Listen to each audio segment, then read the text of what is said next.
So real quick, I want to hear this story about Toys R Us and why I'm wrong. Well, Toys R Us, it's really easy to say that they forfeited their autonomy to Amazon, or that they trusted that Amazon was going to help deliver them to the next phase, but they were already so crippled at that point intentionally. By debt? Through very deliberate excavation by Bain Capital, KKR, Volcaro, I think is the other one, okay? So you have these three private equity firms that bought them for $6.6 billion, okay? Yeah. And 5.6 of that was debt that they stacked on top of Toys R Us. Now, Toys R Us was a very well-oiled machine, not just because of Toys R Us, but because of Babies R Us, Bye Bye Baby, because of their entire child sphere. Yeah, there was nowhere else to buy all those things. They owned, no matter what people thought about what they wanted to buy toy-wise online, when it came to baby showers, women still wanted to go in and scan what they wanted. That's right. They wanted to look and touch things. So Babies R Us was carrying that brand very effectively. I remember when we went to look at strollers. Yeah, you want to see it, you want to touch it, you want to feel it. And the women, so it dominated the baby shower industry during a period of time when there was quite a baby boom throughout the 90s, and money was good, and people were they were procreating, right? You were going to say fornicating. I almost did, but I caught myself. So what you have is $6.6 billion that was stacked on top of them by Bain Capital and KKR, $5.6 billion just directly on the company. But that is not what killed them. That was certainly painful because they were making interest-only payments and dividending everything else back to themselves through these egregious management fees. So they came in, they bought them, they had a well-oiled machine, and they said, well, you're going to pay us $4 million a month just to manage you, which they didn't need, right? Then they started slashing staffing, so service started to drop. But more than anything, their infrastructure was targeted for immediate dividends, okay? So they owned their entire fleet of trucks. They owned all of their warehouses. They owned the real estate under the stores. So immediately they would sell all the real estate, and they sold it to their own affiliated private equity or real estate investment trusts at discounts, and then leased it back at huge premiums, okay?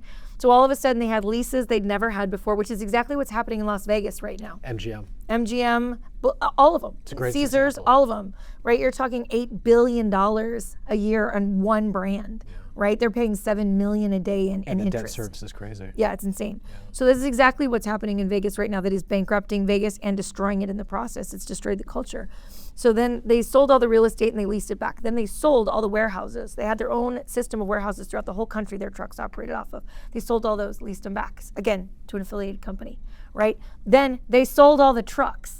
They sold all the trucks, laid off all the drivers, and started going through a bunch of different distributors where they were going through bidding processes and they were paying higher rates, right? And they no longer had anything left in the warehouses to fall back on in economic downturns. Before, when there was a decline in sales, or when they were having a little bit of trouble, or when there was a shift in the market, they could rely on their dead stock in the warehouses. They could tighten their belts. They could rely on their own supply chain. All of that was gone, and none of that went to pay that $5.6 billion in debt. Every single dollar was dividended back to KKR and Bain Capital. And then they each put a lien on all of the holdings of Toys R Us. So when they finally did go under, when they finally went under, they put the employees last in line so that all the employees got screwed over and the private equity firms got made even more whole, even though they'd already gotten out with $10 billion in dividends. So it's horrifying. So the story of them outsourcing themselves to Amazon is not the story at all. I mean, it's the one Mitt Romney likes. Yeah, but that because it relieves him from any culpability. He didn't do it. Yeah. He didn't kill one of the most exceptional brands. You know, it's what KKR and what Bain Capital need the world to believe. They need the world to believe that because they can keep doing what they're doing if it was really just a failure to innovate. So if private equity in general is the devil. But private equity is not the devil. If your mom gives you money to start a business, that's private equity. Okay, private equity is not the devil. Private equity doesn't give you money to start a business. If it's not public money, it's private equity, right? If somebody gives you money and invests in you, it can be done well. There are companies that are ethical, that are private equity firms. Levine Lichtenstein's a really good example, right? Open Use Incubator is a really great example. Yeah. Okay, these are companies that build up the things that they buy. But eventually, when those funds close out, Levine Lichtenstein has to flip them to somebody else, okay? Yeah. Levine Lichtenstein just saved Tropical Smoothie Cafe. They did everything right to save it and bring it back from the precipice of the cliff it was going over. And they did. but that fund needed to close out and they flipped it to Blackstone. Sugar smoothies. Something that everybody you know? needs. Let me ask you a question. For the listeners that want to understand, right, access to capital. Sure. It's not private equity or borrowing from mom. Yeah. Right. It's venture capital. Sure. It's private equity. Sure. Right.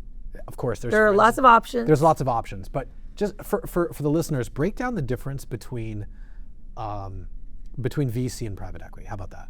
Well, you get a lot more negotiating power with VC, right? You can decide how your cap tables are designed. You can decide what you want to give up, whether you want to give up equity, whether you want to give up decision making, whether you want to give up board seats. If you're talking about VC, you at least have some leverage. You have some decision making. When it comes to private equity, no matter what you're doing, eventually there's going to come a hostile moment where you lose the leverage you thought you had in most cases that I've seen where pirate-like private equity firms exist. It's funny you say like pirate-like, and sort of this is the extent of my sort of knowledge about private equity, having worked with them for like the last 40 years. They don't get into a situation where they're at risk of anything. No. Right? And so unlike a VC, private equities generally want controlling interest in your company. Venture capital wants you to do well, right? They're coming in and they're taking some risk. There's some risk, Sure. But they only take that risk if they believe there's a possibility of risk. They have to believe in you, right? All that private equity in their pirate-like iteration has to believe is that you have enough they can squeeze out to make it worth their time. That's right. They just need to know that there's enough they can strip mine that it doesn't matter what happens. Yeah. And oftentimes the strip mining begins before the chance for success does. So give us a timeline, right? If you're a business and you have, let's say, 50 million in revenue, and the arc of your business over the next 5 years is getting to 500 million in revenue, and private equity comes in, they say, well, hey, and it doesn't matter, right? I can be brand agnostic on what private equity firm, but they come in and they say, hey, we've worked with a lot of people in your industry, whether it's home services and software, doesn't matter. We have a lot of experience. This is what we bring to the table. You know, Eve tempts man, if you want to believe that. Sure. So how does private equity, how do they make the offer too good to pass up on? Oftentimes they just go to publicly traded companies where they make a large offer to the shareholders and they have to take it. So there is no negotiating to be done if they're taking something private. Yeah, talk to me about somebody who's 50 million in revenue, okay, and their arc is to get to 500 million in revenue. We're going to talk about franchises, like franchisors are some of franchisors are some of the biggest sales right now, but a lot of them are hostile. Rubio's. Yeah. So I mean, tropical smoothie. 76% of all franchises right now are taking private equity. They have to. Or have brought it on. Right. And because they can't scale without it. So what is the deal that they get? I wouldn't say they can't scale without it, because in franchising, you're diversifying that risk to the small business franchisees. I disagree that you can't scale without it. It's certainly faster, easier. Boom. Okay. But time is the most valuable resource. Absolutely can. But time is the most valuable resource. As a franchisor, most of them, I wouldn't say all, McDonald's is a great sort of corner case. Sure. Most of them want out. Most of them want, Subway was like a great example. They stayed in probably too long. They stayed in because of the scandal. They didn't have a choice. Nobody wanted them. The child toucher? Is that what you're talking about?